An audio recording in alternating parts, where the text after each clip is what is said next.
Thanks, Carlos. Thanks, everyone. So I'm going to kind of talk about that and take advantage of being on the last day to incorporate a bit about what we have all been discussing this week. So I am here primarily as a composer. I think that with computers, the field of composition itself has changed to some extent. I think that music composition is, as an activity, is more or less constant, even though styles change, obviously, over hundreds of years. But with computers, there's two things we can do that we could never do as composers before. One of which is sound design, so we can compose sounds in a way that is different from orchestration, let's say. And we can engage in algorithmic composition in a way that was not possible before. So certainly algorithmic composition, the idea of using processes to generate musical content is not at all new, but the possibility of doing it in real time so that you are composing music that forms part of a musical performance was not possible before computers. And I would submit is a change, a qualitative shift in how we can think about algorithmic composition, because we can be incorporating input from the musicians themselves. We can be trying to analyze what the musicians are doing and then composing a response to that during the performance itself.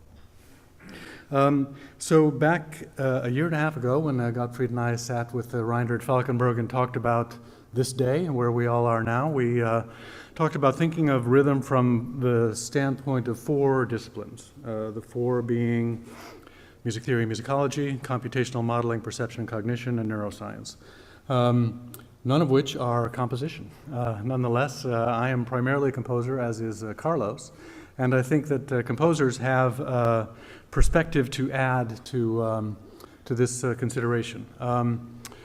First of all, I think what we do as composers should just make good music. That's kind of goal number one. It should be something that we can put on stage and hold its own as an aesthetic expression. But I think that the ways that we organize rhythm algorithmically also serves as a kind of existence proof, for this is a way that rhythms can be generated. For example, Carlos's app that he showed us defines a class of rhythms that we know how they were made. And we can evaluate that class of rhythms with respect to how humans respond to them, or with respect to how they correspond to some existing corpus. There's lots of things that we could do with that came out of a compositional impulse, but has potential applications in several other ways. So as signposts for research, we could look at Carlos's app to see what are the limitations of it? What kind of rhythms doesn't it make, and why not? And what might we do to expand it to include them, or is that even valuable? And then finally, I would say that we can provide a kind of aesthetic validation of research. So we can look at, and we do all the time, look at what you all are doing and steal from it and put it into our pieces. So you kind of go the other way around. From a research perspective, from MIR or from perception cognition or whatever it might be, adapt those models into compositional processes and then see how well they work with an audience. Do people respond to them musically? So looking at the field of algorithmic composition, particularly as it has been implemented using computers, a couple of the pioneers I would mention, one would be my mentor, Gottfried Michael Koenig, who I studied with at the Institute for Sonology in Utrecht, who had come out of the serial tradition, working with Stockhausen, but became involved very early with using computers to compose music. And he, for example, had this technique of tendency masks that you see here, so varying random choices between bounds that would change over time. So at the top you see random choice between 200 and 400, which you can interpret to mean anything from durations to instrument choices to pitches to whatever you might want to map it to. So choosing randomly between 200 and 400 at the beginning, and then over whatever that time span is on the x-axis, let's say 1 minute, changing the bounds of the selection from 200 to 400 to kind of converging on 500. So you can see that gives you, even with a stochastic element in it, it gives you a defined gesture, a defined shape that changes over a particular period of time. Yanis Xenakis is, of course, another important one to mention, who was looking, kind of reacting against the serial tradition, and looking at ways to use probability distributions as ways to organize elements of a composition. Again, isolating some parameters such as pitch, duration, articulation, register, timbre, whatever it might be, and then using processes to select from some alphabet and organize them over time. I've been involved in making programs like this for some time. I show this as kind of a basic architecture for what happens in the field of interactive music systems in particular, which is to model computer software in two phases, one being a listening part and one being a playing part. So the listener would look at information coming from the outside world, typically what a performer is doing, analyze that in some way, and then send messages over to the player part saying the human musician is currently doing X, Y, and Z. So as a composer, what I can do is configure the player to respond to those messages in various ways. So if the listener says, I'm seeing the human play loud F major chords in the bass register, I could say invert those, arpeggiate them, and transpose them to C sharp minor, whatever. So you're using information coming from what a human player is doing to inform what the compositional algorithm is doing in response. So you get a computer program that is responsive to what a human player is doing. As an example, because it fits in so well with the theme of rhythm generation, I'm going to play this fairly old example that was recorded with Steve Coleman and Muhal Richard Abrams at the Banff Center in 1989.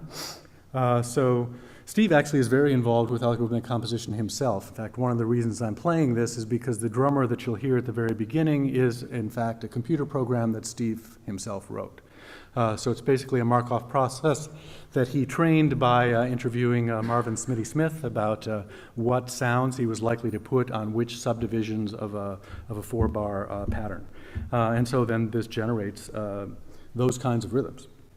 So Steve is playing a synthephone, which is an alto saxophone filled with electronics, so it's just sending out MIDI information about what he's playing. That's going to a sampler. It's also going to my software that's listening to what he's doing and then composing a response to play along with him that is articulated by a Yamaha Disclavier piano. So you have the human player being heard through a sampler and the computer player being heard through an acoustic piano, sort of the opposite of what would normally happen. So I'll start this and then talk through it about halfway through. So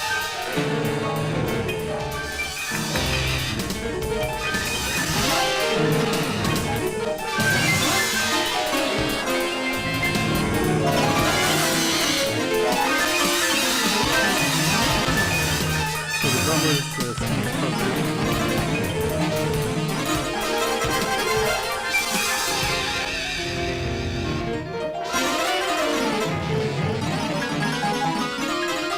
playing together. You can hear the piano responding to what he's doing. In a moment, Steve's going to stop playing altogether, and the software notices that nobody is there. So what it does is start improvising with itself. It takes its own output, analyzes that, responds to it, and starts looping around on its own output, and it starts kind of floating away from where they were to its own rendition.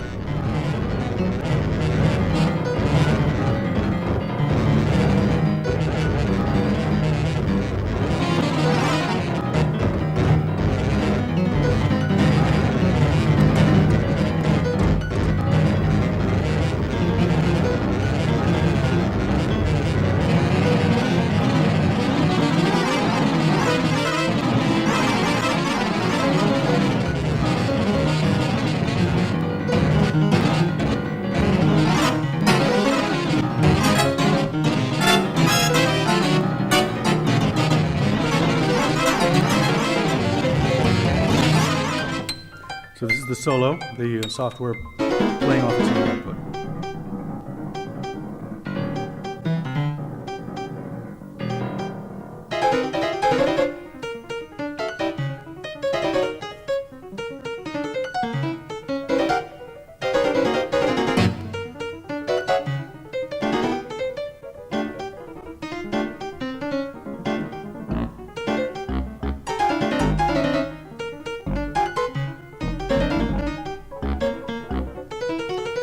So Steve is starting to sneak back in, and what he's going to do in a moment is he'll start playing with a very regular pulse. So the software notices that he's playing with the pulse and then matches it, so it beat tracks where he is and then aligns with it.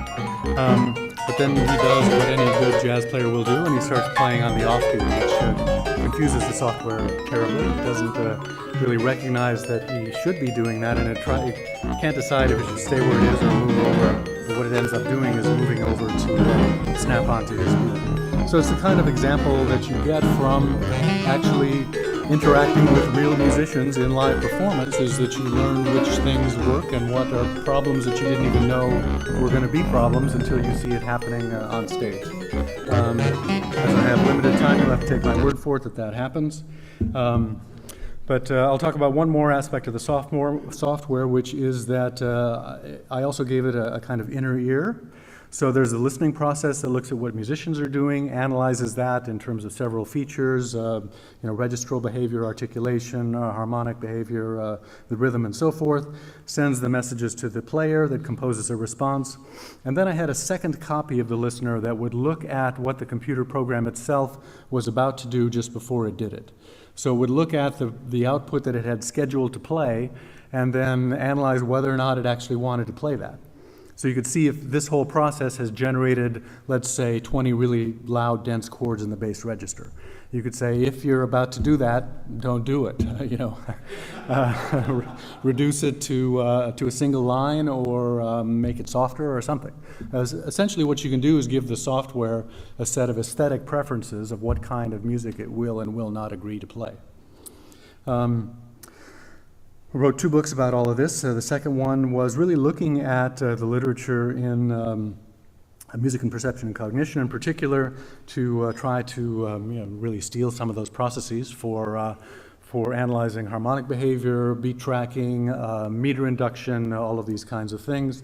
Here's a kind of graph of all of the articles I was able to find that described some algorithmic process that would do things such as find the root of a chord, quantize durations, beat tracking, meter induction, segmentation, and so forth. So all of those were implemented in a series of C++ programs that users could download and try out and see how well they worked for their applications and so forth. All of that was happening in the MIDI world, so using MIDI signals, which is cheating in a way. I mean, it's very nice in that you get accurate pitch and timing information, but you have to do things like fill a saxophone full of electronics, which is probably not what you want to be doing to really fit into a musical context. So at a certain point, I threw overboard all of the MIDI work and started working exclusively with audio, and now have this library of C++ routines that will analyze audio signals, try to extract content from them, compose responses, do effects processing, sound file playback, and so forth. So that is part of what you'll hear in the performance tonight that Patty and I are going to do. It's a fragment of a piece that I'm feverishly trying to get done, but it uses a lot of these techniques. All of this is happening within the context of the Music and Audio Research Laboratory at NYU. I think you've already seen that we're involved in a number of the areas that are a topic of discussion this week. This is, we just can't resist showing the pictures of where we're able to do this now. This is the control room of the James Dolan recording studio. We have access to people like John Schofield playing the guitar there, who will record for us, but also is interested in contributing to this kind of work. This is the research lab where Mary Farboot and others do a lot of their work. Totally configurable, 16 speakers that can be hung from this grid for doing work in immersive sound environments and so forth. But what I wanted to briefly cover were some of the composers who were doing work in this area at NYU, Lars Graugard being one of them.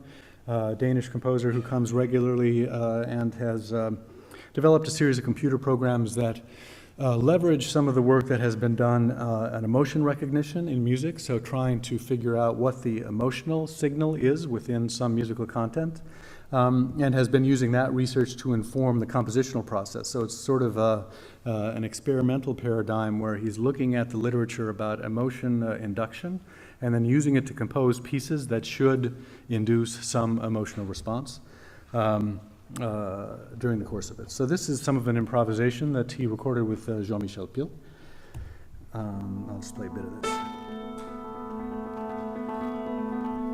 In particular, I'm going to play it because in a minute here they're going to get into a very beat-oriented rhythmic output.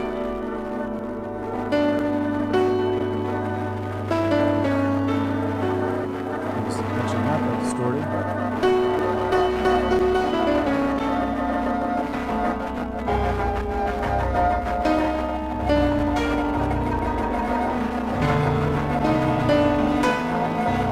Well, again, I'm going to make you take my word for it. The same thing with Mort Subotnick's music, that often is organized around a very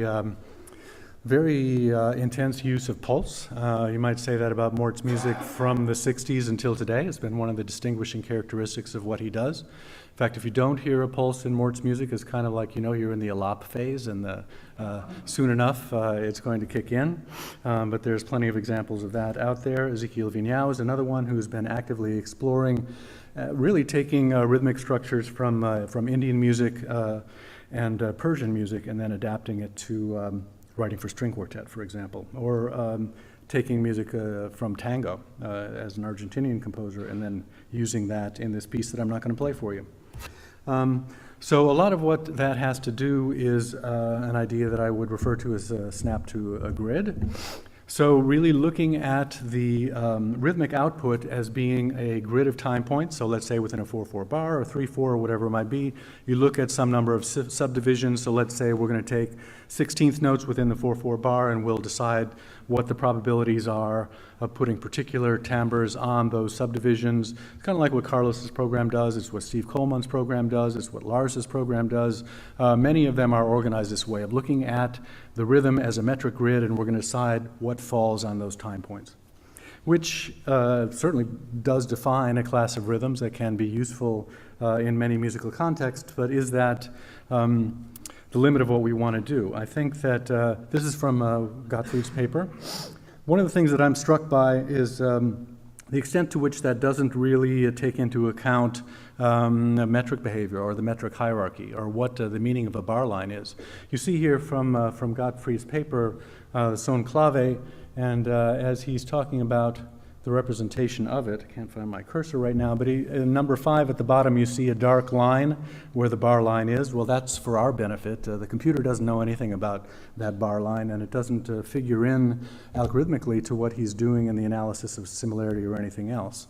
Although, as we talked about yesterday, for the high life timeline, where the bar line falls is completely determinative of whether you're going to think of the third one of those beats being the downbeat, or being this way.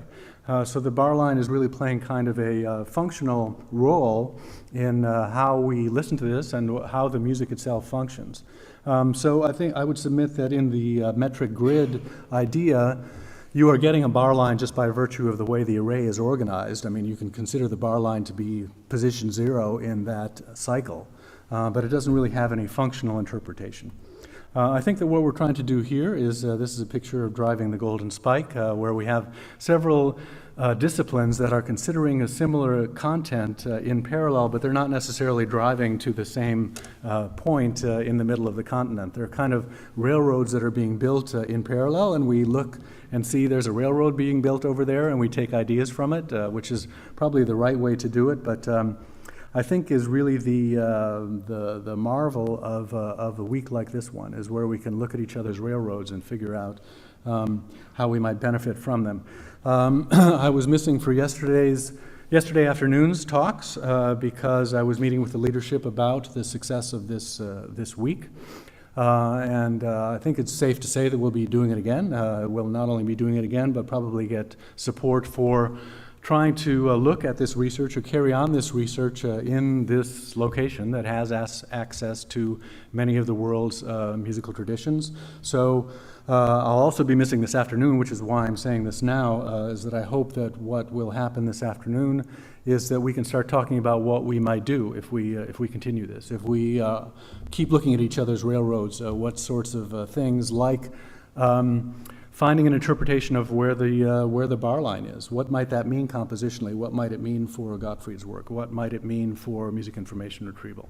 Is that an idea, a concept around which we could we could advance some work a year from now, let's say.